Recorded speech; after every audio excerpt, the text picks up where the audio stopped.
March 4 Thrichambaram Sreekrishna ക്ഷേത്രത്തിൽ നടന്ന നല്ലൊരു പ്രഭാഷണത്തിൻ്റെ കുറച്ച് ഭാഗം ഈ വീഡിയോയിൽ ഉണ്ട്. വീഡിയോ മുഴുവനായി കാണണേ. യോഗസൂത്രമാണ്. എന്തൊരു ഗംഭീരറിയോ.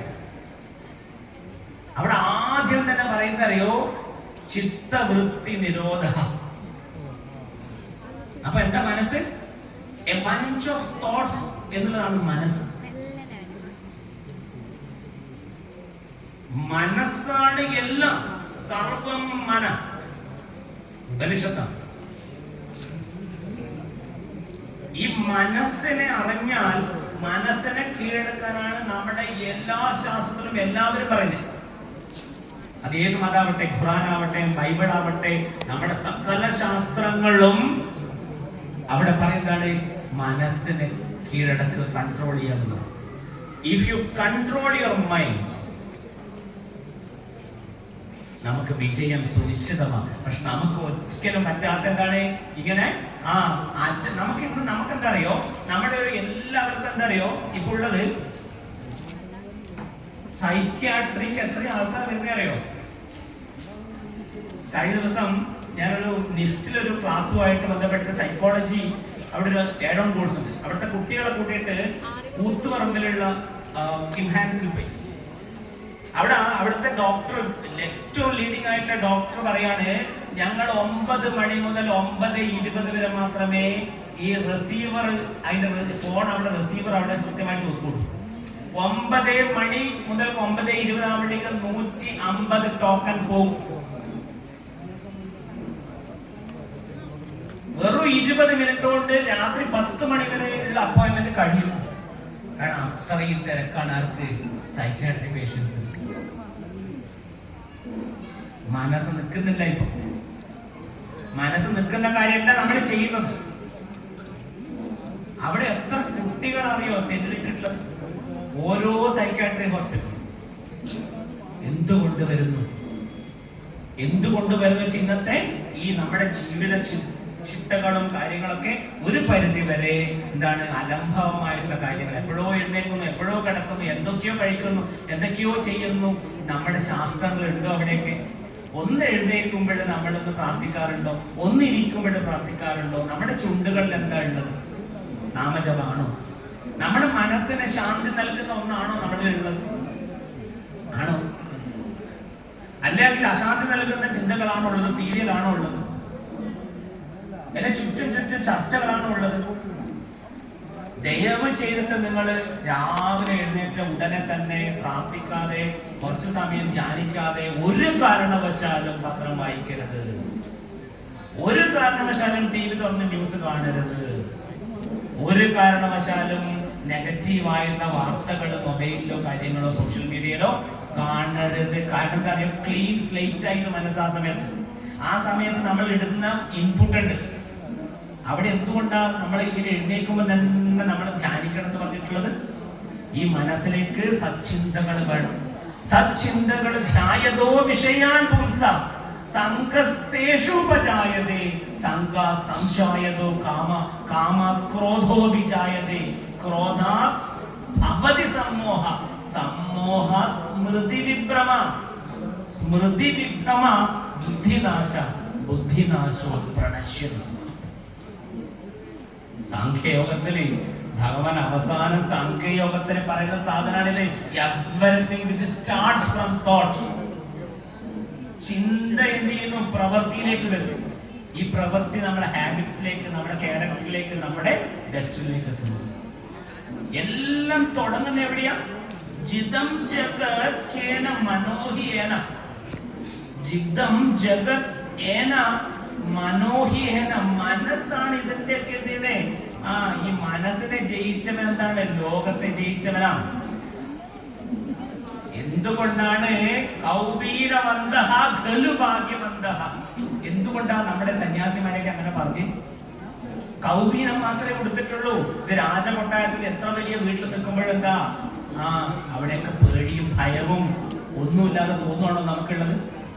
കേരളത്തിൽ ഏറ്റവും കൂടുതൽ വൃദ്ധസദനങ്ങൾ വരുന്നു. മക്കളില്ലാത്തവരോ പൈസ ഇല്ലാത്തവരോ എല്ലാവരും.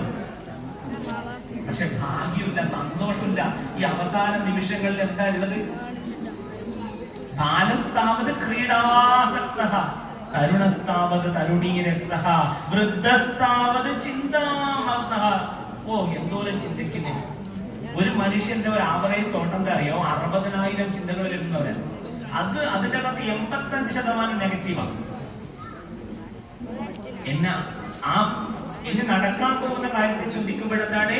ആങ്സൈറ്റിയാണ്. ഇന്നത്തെ കുട്ടികളിൽ പരീക്ഷ എഴുതുന്ന ഓരോ വീടുകളിലും എന്താ അറിയോ? കുട്ടികൾക്ക് ആങ്സൈറ്റി ഇല്ല, പക്ഷെ അച്ഛനും അമ്മക്ക് എന്താ അറിയോ? ഇങ്ങനെ തളർന്നു വീഴുക. ഓരോ വീട്ടിൽ അച്ഛനും അമ്മയൊക്കെ തളർന്നു വീഴുക. കുട്ടികളെ കാര്യം ആലോചിച്ചിട്ട് എന്തിനാ ഇങ്ങനെ ആലോചിക്കുന്നേ? എന്തിനാ ഇത്ര ആങ്സൈറ്റി? അമ്മമ്മമാർക്കൊക്കെയാണ്. ഒരു അമ്മമ്മ എന്റെ കൗൺസിലിംഗ് സെന്ററിൽ വന്നു. അമ്മമ്മമാർക്കും അച്ചാച്ചന്മാർക്കൊക്കെയാണ് ഇപ്പം വെറുതെ ചുമ്മാ ആങ്സൈറ്റി. അവർ ചെയ്യേണ്ട കാര്യം അധികം ചെയ്യുന്നില്ല. അവര് പറഞ്ഞു കൊടുക്കേണ്ട ശ്രീരാമനെയോ ശ്രീകൃഷ്ണനെയോ കഥകളോ പുരാണം അവർക്കറിയണ്ടേ? അവരൊരു ധ്യാനം ചെയ്യുന്നുണ്ടോ? നിങ്ങളെ മക്കളൊക്കെ കാണുന്നത് നിങ്ങൾ ജപിക്കുന്നതും പ്രാർത്ഥിക്കുന്നതും ഒക്കെ കാണിച്ചു കൊടുക്കുന്നു. നിങ്ങൾ രാവിലെ എഴുന്നേറ്റിട്ട് നിങ്ങളുടെ ആ വിഷ്ണു സഹസ്രനാമൊക്കെ എടുത്തിട്ട് ഓം വിശ്വം വിഷ്ണുർവഷട്കാരോ ഭൂതഭവ്യഭവ ഇതൊക്കെ ചൊല്ലുന്ന കേൾക്കുന്ന കുട്ടികളിൽ അയ്യോ എന്റെ അച്ചാച്ചൻ എഴുന്നേറ്റല്ലോ, അമ്മമ്മ എഴുന്നേറ്റല്ലോ, അമ്മമ്മയുടെ പ്രാർത്ഥന ആ കുട്ടികളിൽ കൊടുക്കുന്ന സോഫ്റ്റ്വെയർ. നിങ്ങൾ കൊടുക്കുന്ന സകലമായിട്ടുള്ള ധനവും ഇല്ലാതായി പോവാം. പക്ഷെ ഈ ഉള്ളിൽ കൊടുക്കുന്ന ഈ ഭഗവാനെ കുറിച്ചിട്ടും ഇതൊക്കെ കൊടുക്കുന്ന സാധനം ഉണ്ടല്ലോ, എന്റെ അമ്മമ്മ തന്നതാണ് എന്ന് പറയും. അങ്ങനെ അമ്മമ്മ പറഞ്ഞവരാ ഇവിടെ ഇരിക്കുന്ന ഇപ്പോഴും. അങ്ങനെ തരാത്ത ആൾക്കാർക്ക് ഇവിടെ ഇരിക്കാൻ പറ്റില്ല. നമ്മളെ ഈ ഭൂതമായിട്ടുള്ള ഭൗതികമായിട്ടുള്ള കാര്യങ്ങൾ നിറയെ കൊടുക്കുമ്പോഴും ആത്മവിദ്യയെ നമ്മൾ കൊടുക്കേണ്ടതാണ്. എന്നും നിലനിൽക്കുന്ന നമ്മുടെ ശാസ്ത്രങ്ങൾ കൊടുക്കേണ്ടതാണ്. അങ്ങനെ ജയിച്ചവനാണ്. മനസ്സിനെ ജയിച്ചവൻ എന്താണ്? എല്ലാത്തിനെയും കീഴടക്കാൻ സാധിക്കും. മനസ്സാണ് എല്ലാം. എന്തുകൊണ്ടാ മനസ്സെല്ലാം എന്ന് പറയുന്നത്? കൃത്യമായിട്ട് എന്താണ്? അപ്പൊ എവിടെ ഈ മനസ്സുള്ളത്? ബ്രഹ്മാവ് എവിടെ? ബ്രഹ്മമാണെന്നൊക്കെ പറയും. അതുപോലെ തന്നെ കേനോപനിഷത്തിൽ ഒരു മന്ത്രമുണ്ട്. എവിടെയാ മനസ്സ്? നമ്മൾ പറഞ്ഞ മനസ്സ് തലയില, ബ്രെയിനില, എവിടെയാ? അതുപോലെ തന്നെ ബ്രഹ്മം എവിടെ? ആത്മാവ് എവിടെയാന്ന് വെച്ചാൽ നമുക്ക് പറയാൻ പറ്റുമോ? കേനോപനിഷത്തിൽ ഒരു മന്ത്രം, ഒരു ആശ്വാസമായിട്ട് എന്താണെന്നറിയോ? യസ്യാമതം തസ്യമതം മതം യസ്യന വേദ ഉത്സവം വരട്ടെ. ഉത്സവം അവിജ്ഞാതാം വിജാനാതാം വിജാനാതാം അവിജാനാതാം. ഉത്സവപ്പം വരും. ഇതൊന്നും അറിഞ്ഞു എന്ന് വിചാരിക്കുന്നത് അറിയുന്നില്ല.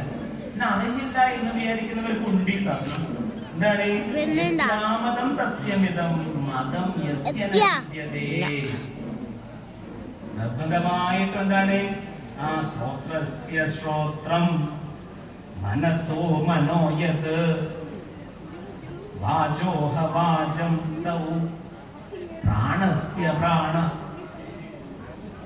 അങ്ങനെയൊക്കെ നമ്മൾ പറയുന്ന യജോ വാചോ നിവർത്തന്തേ. എവിടെ വാക്ക് അവസാനിക്കുന്നു? വാക്ക് കൊണ്ട് നമുക്ക് പറയാൻ സാധിക്കാത്ത ഒന്നുണ്ട്. മനസ്സിന്റെ പ്രവർത്തനത്തിനുള്ള ഉപകരണമാണ് ചിന്ത. മനസ്സിനെ നമുക്ക് മാറ്റണമെങ്കിൽ ഒറ്റ ഒരു കാര്യമേ ഉള്ളൂ. നമ്മുടെ കയ്യിൽ ഒന്നേ ഉള്ളൂ. എന്താ? ചിന്ത. എങ്ങനെ ചിന്തിക്കണം എന്നുള്ളതാണ് കാര്യം. ഏത് തരം ചിന്തകളാണ് നമുക്ക് വരിക എന്നുള്ളത് നമ്മളൊന്ന് ആലോചിച്ച് നോക്കണം. ഇവിടെ ഇരിക്കുമ്പോഴാവട്ടെ, പുറത്തു പോകുമ്പോഴാവട്ടെ, എങ്ങനെയോ ആവട്ടെ, ചിന്ത എന്താ തോന്നുന്നത്? ഒരിക്കലും തക്കാളി കർഷകൻ എന്നൊരു കഥ കേട്ടിട്ടുണ്ടോ? ഒരു തക്കാളി കർഷകൻ, നല്ല തക്കാളി കർഷകനാണ്. അദ്ദേഹം തക്കാളിയൊക്കെ ഉണ്ടാക്കി ഈ വർഷം നല്ല വിളവെടുപ്പ് കിട്ടിയായിരുന്നു. നല്ല വിളവെടുപ്പിട്ട് ഒരാൾ ചോദിച്ചാൽ എങ്ങനെയുണ്ട് തക്കാളി കൃഷി? അയ്യോ നല്ല തക്കാളി ഒന്നും കുഴപ്പമില്ല, പക്ഷേ അധികം ചീന തക്കാളി ഇല്ല. അതുകൊണ്ട് എന്റെ പന്നിയൊക്കെ കൊടുക്കാനൊന്നുമില്ല. എന്താ സങ്കടം? എന്താ? ചീന തക്കാളി. നമ്മുടെ ചിന്ത എന്തിനാ പോലെ നോക്കുക. ഈ നല്ലത് സംഭവിച്ചാലും നമ്മൾ എന്താ ചിന്തിക്കുന്നേ? ഈ ചിന്തകൾ എന്താണെന്ന് നമ്മൾ നോക്കണം. അവിടെയാണ് നമുക്ക് മനസ്സുള്ളത്. മനസ്സിനെ അങ്ങനെ ചിന്തിക്കണമെങ്കിൽ എന്താ ആവശ്യമാണ്? ഇമോഷണൽ കോഷ്യന്റ് മാത്രം. ഇപ്പൊ ശരിക്കും ഇമോഷണൽ കോഷ്യന്റ് ആയിട്ട് നമ്മൾ വരുന്നു. ഇന്റലിജന്റ് കോഷ്യന്റ് മാത്രമാണ് സ്കൂളും കോളേജൊക്കെ പ്രാധാന്യം കൊടുക്കുന്നത്. ഏറ്റവും കൂടുതൽ മാർക്ക് വാങ്ങിക്കുക, ഫുൾ എ പ്ലസ് വാങ്ങിക്കുക എന്ന് കഴിഞ്ഞു, ബാക്കിയല്ല. എന്നാൽ ഏറ്റവും കൂടുതൽ അഭ്യസ്ത വിദ്യരായ യുവതി യുവാക്കൾ ആത്മഹത്യ ചെയ്യുന്ന സ്ഥലം വേറെ സ്ഥലമല്ല, കേരളമാണ്. 10,000 2023 ഇത് 40,000-ഓളം ആത്മഹത്യ കേരളത്തിൽ ഈ ഒരു കൂടിക്കൂടി വരുന്ന സംഭവം. 1,48,000 എന്നുള്ളതാണ് ഇപ്പൊ 48.24 എന്നുള്ളതാണ് ഇപ്പോഴത്തെ കണക്ക് കേരളത്തിൽ. എന്തുകൊണ്ട്?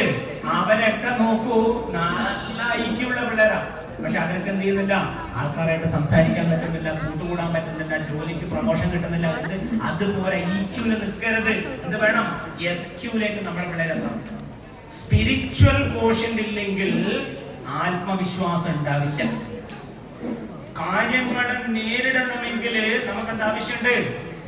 ഒരു കാരുണ്യം, സ്നേഹം, ദയ, ഇതൊക്കെ വേണ്ടിക്ക് ആവശ്യമുണ്ട്. സ്പിരിച്വൽ നോളജ് ആവശ്യമുണ്ട്. അപ്പൊ നമ്മൾ എന്ത് ചെയ്യട്ടെ? IQവിൽ നിന്ന് IQ വേണം നിർബന്ധം, EQവിലേക്കും അത് SQവിലേക്കും എത്തേണ്ട കാര്യങ്ങൾ, ആ SQവിലേക്ക് എത്തേണ്ട കാര്യമാണ് നമ്മൾ ഈ ക്ഷേത്രം ചെയ്യുന്നത്. ഇവിടെ ഗോവിന്ദ ഗോവിന്ദ ഗോവിന്ദ എന്ന് വിളിച്ചിട്ട് കുട്ടികൾ പോകുന്ന കുട്ടികളിലെ ഉള്ളിന്റെ ഉള്ളിൽ എന്തുണ്ട്? ഒരു SQ ഓട്ടോമാറ്റിക് രൂപങ്ങൾ. നിങ്ങളെ മക്കളെയൊക്കെ എന്ത് ചെയ്യണം? പിടിച്ച് കൊണ്ടുവരണം. എത്ര ഓഫർ ചെയ്താൽ. കാരണം അവരെ ഉള്ളിലേക്ക് എന്താണ്? ഒരു സോഫ്റ്റ്വെയർ ആയി. ഭഗവാന്റെ സോഫ്റ്റ്വെയർ എന്ത് ചെയ്യുന്നു? ഇങ്ങനെ കയറ്റ.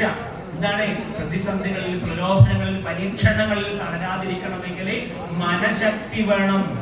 വെറുതെ ക്ഷേത്രങ്ങളിൽ പോയിട്ട് ഒരു കാര്യമില്ല. അറിവിലേക്ക് പോണം. എന്തിന് ക്ഷേത്രത്തിൽ പോകുന്നു എന്ന് അറിഞ്ഞു പോകണം. അതിനെന്ത് വേണം? നമ്മുടെ ശാസ്ത്രങ്ങളിൽ അറിവ്. ഭഗവത്ഗീത അവരെ പഠിപ്പിക്കണം, പഠിക്കണം, ചെയ്യണം. ഭാഗവത് അവർക്ക് പറഞ്ഞു കൊടുക്കണം. കാരണം ഭക്തി എന്ന് പറയുന്നത് സ്വസ്വരൂപാനുസന്ധാനം, ഭക്തി നിത്യഭിധീയതയാണ്. പരമപ്രേമരൂപനാണ്. ഈ പരമമായിട്ടുള്ള പ്രേമരൂപം നമുക്ക് എന്താ ആവശ്യമാണ്? ഉണ്ടാവണം. നമുക്ക് ഈ മനസ്സിനെ എങ്ങനെ നമുക്ക് ചെയ്യാൻ പറ്റുമെന്ന് ചിന്തിക്കാം. മനസ്സിനെ കൺട്രോൾ ചെയ്യാൻ നമ്മൾ 4 കാര്യങ്ങൾ ചെയ്യണം. ഭഗവത്ഗീത ഭാഗവത് എന്താണ്? ഭജഗോവിന്ദത്തില് പറയും, ഗേയം ഗീതാ നാമസഹസ്രം, ധേയം ശ്രീപതി രൂപമജസ്രം, നേയം സജ്ജന സംഗേ ചിത്തം, ദേയം ദീന ജനാജയ വിത്തം. ഇവിടെ നമുക്ക് ഏറ്റവും നമ്മൾ സ്വയം എന്ത് ചെയ്യണമെന്നറിയോ? നമ്മൾ പറയണം. നമ്മൾ എന്താണ്? ഓ ഭഗവാനെ, ഈ ഭാരതഭൂമിയിൽ ഈ മനുഷ്യനായിട്ട് ജനിക്കാൻ സാധിച്ചതുള്ള കൃതാർത്ഥത നമുക്ക് ആവശ്യമാണ്. ഓട്ടോ സജഷൻ വേണം. നമ്മളെ കുറിച്ച് എന്ത് ചെയ്യണം? എപ്പോഴും നല്ല നല്ല കാര്യങ്ങൾ പറയണം. നമുക്ക് നല്ല കാര്യങ്ങൾ നിങ്ങളെ കുട്ടികള് ഭഗവാന്റെ കാര്യങ്ങൾ ചിന്തിച്ച് വിഷ്വലൈസേഷൻ ചെയ്ത് ഇതൊക്കെ ചെയ്യണം.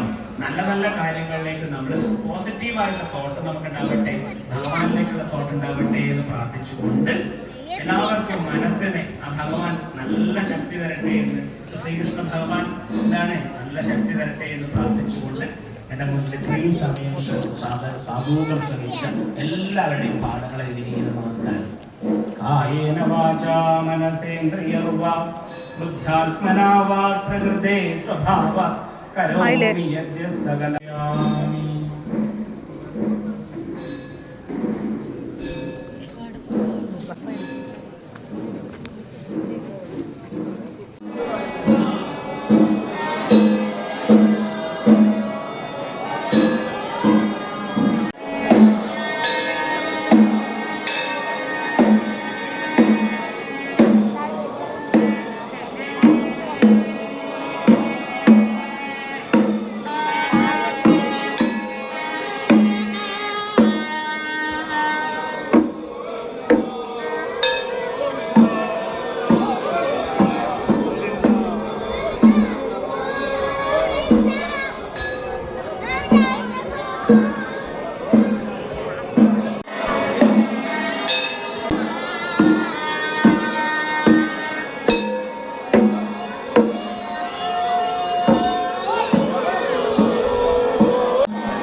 കാലടിപ്പൂവിരിയും ഗോകുലം കാണാൻ കഴിഞ്ഞെങ്കിൽ ഒരു ഗോപികയായി ഞാൻ പിറന്നെങ്കിൽ